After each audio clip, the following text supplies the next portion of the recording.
Alexis Tsipras est le nouveau Premier ministre grec. À 40 ans, le leader de Syriza a été désigné lundi après-midi après sa victoire historique aux législatives.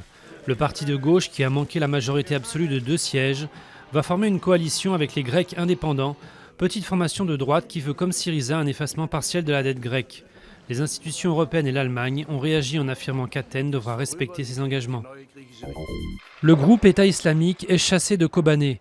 Après 4 mois de combat et quelques 1600 morts, les forces kurdes contrôlent totalement la petite ville frontalière de la Turquie. Il s'agit de la plus grande défaite des djihadistes en Syrie depuis leur offensive il y a plus d'1 an. La mortalité routière est repartie à la hausse. Il y a eu en France 3388 morts en 2014, soit 120 de plus que l'année précédente, première hausse depuis 12 ans. Face à ce fléau, le gouvernement annonce un nouveau plan de lutte contre l'alcool au volant et de renforcement des contrôles. Une tentative de suicide trouble l'ouverture du procès Bettencourt. L'un des prévenus, Alain Turin, l'ex-infirmier de la milliardaire, a tenté de se tuer dimanche et serait entre la vie et la mort selon une source policière.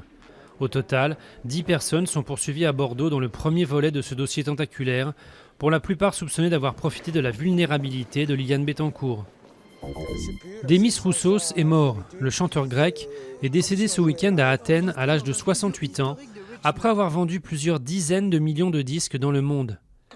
Avec We Shall Dance ou My Only Fascination, il était devenu dans les années 70 l'une des grandes voix de la variété internationale.